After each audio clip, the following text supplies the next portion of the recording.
E aí, eu sou a doutora Débora Guiar, ortodontista, professora e mestranda em ortodontia. E como eu trago dicas todos os dias para ajudar vocês a viverem uma ortodontia digital lucrativa e de resultado, a gente hoje vai falar do tratamento da classe 2 com o Invisalign para você viver uma ortodontia de resultado. Será que é possível? Será que é viável? Será que é previsível? Vamos falar um pouquinho sobre isso? Primeiro, explicar que eu vou falar aqui da má oclusão de classe 2 de Engel. Eu não estou falando de padrão 2, eu não estou falando de perfil, não estou falando de avaliação cefalométrica, eu estou falando de correção da classe 2 de Engel, que é caracterizada por uma discrepância dentária anterior e posterior, que pode ou não estar associada com alteração esquelética. Se tiver associado com alteração esquelética, o alinhador trata? Não. Alinhador não trata casos esqueléticos. O que vai tratar isso é a cirurgia ortognática. O alinhador pode preparar para a cirurgia, mas ele não vai tratar. Assim como o aparelho fixo também não trata, mas só prepara para a cirurgia. Mas se for uma classe 2 de divisão 1, que a gente tem ali os incisivos superiores em protrusão, ou se for uma classe 2 de divisão 2, que a gente tem incisivos superiores em retrusão, ele vai tratar. Vão ser planejamentos diferentes, porque são mais oclusões diferentes, apesar de ser tudo classe 2, mas vai tratar. Para mostrar isso para vocês, eu trouxe um caso clínico aqui, publicado em 2018, que é uma classe 2 unilateral, vocês estão vendo aí do lado direito, a classe 2, dividida em a média também. Vocês estão vendo apiamento, né? Tanto anterior quanto posterior, aí no inferior tem posterior também o apiamento. E o planejamento desse caso foi feito com a distalização superior. A gente vai falar muito aqui de distalização superior, apesar de que em alguns casos não vai ser o caso de usar somente a distalização superior para corrigir a classe 2, mas aqui eu vou focar para que a gente não fique com tanta informação e não se perca nisso, tá? Então foi feito aí o planejamento da distalização superior, e aí olha que importante, associado com elástico e com attachments. É muito importante isso aí, gente. Elástico e attachment na distalização para correção da classe 2. E por que isso? Eu vou falar para vocês, a gente vai aprofundar esse assunto aqui nesse vídeo. Esse é o caso tratado, né? Corrigido. E aí vocês estão vendo que finalizou muito bem. Então, sim, é possível corrigir a classe 2 com alinhadores. Agora tem que saber como. E aí eu trouxe essa imagem do artigo que mostra esse antes e depois da cefalometria, né? Superposicionado uma em cima da outra.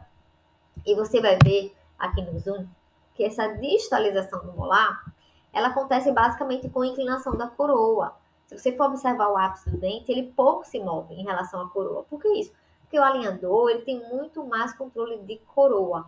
Então, por isso, quando houver distalização de algum dente, você vai precisar associar attachments para que você controle essa inclinação, você consiga distalizar sem inclinar tanto. Tá? E além disso, os elásticos, a gente vai aprofundar mais sobre isso mais para frente, mas só para você entender que tem que ter attachment, tem que ter elástico. Débora, no meu caso, chegou da empresa, tem distalização no dente, em um dente tem attachment, no outro não tem. Pode colocar attachment em tudo, tá? Você não vai conseguir previsibilidade, não. E aí é o caso um ano depois do tratamento, mostrando que além de corrigir, é uma correção que fica estável, né? Tem estabilidade, porque realmente corrigiu e deixou a oclusão harmônica desse paciente. E aí, para a gente falar um pouquinho sobre elástico, eu trouxe esse caso, que está publicado na BMC, na Oral Health, e ele traz com o objetivo desse estudo foi analisar biomecanicamente como a combinação de alinhadores com elástico de classe 2 afeta toda a dentição durante a distalização sequencial do molares superiores. E aqui ele observou alguns casos clínicos e dividiu em grupos. Você está vendo aí em cima o modelo A, B e C. O que é isso? O modelo A não utilizou nenhum elástico de classe 2, fez a distalização sem elástico. O modelo B fez a distalização com elástico de classe 2 apoiados em botão. Então, o alinhador tinha recorte para botão tanto no canino quanto no molar. E o modelo C utilizou o elástico de classe 2 apoiado no próprio alinhador. Então, tinham precision cuts, né? Cortes de precisão no próprio alinhador para apoiar o elástico no alinhador e não no dente. E do lado esquerdo, vocês estão vendo 7.1 e 7.2, o que é isso? 7.1 foi observado quando estava ocorrendo a distalização do segundo molar, né? Porque primeiro distaliza o segundo molar, para depois distalizar o primeiro molar, para depois distalizar o segundo pré e assim sucessivamente. Então, no 7.1 foi na distalização do segundo molar e no 7.2 a distalização do primeiro molar. E como vocês podem ver, foram observadas forças resultantes em todas essas angulações que vocês estão vendo. Do lado direito, abaixo, você está vendo aí o que é que foi observado. No coronal, que é o X, o Y é o sagital e o Z é o vertical. E tudo isso foi analisado, foi comparado, e esse artigo chegou ao seguinte resultado.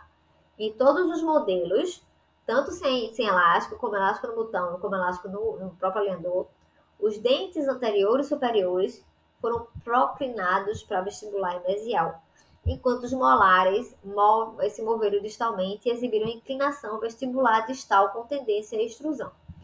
Isso vai acontecer porque isso é uma resultante do movimento de distalização e a gente precisa minimizar esses efeitos. A não ser que você queira que esse efeito aconteça. Por exemplo, uma classe 2 divisão 2 que tem retrusão de incisivo, ter a vestibularização dos incisivos não vai ser problema. Porém, uma classe 2 divisão 1, em que os incisivos já estão inclinados, você não vai querer inclinar mais esse incisivo de jeito nenhum. Então, você vai ter mais preocupação em não ter essa resultante e controlar mais essa resultante.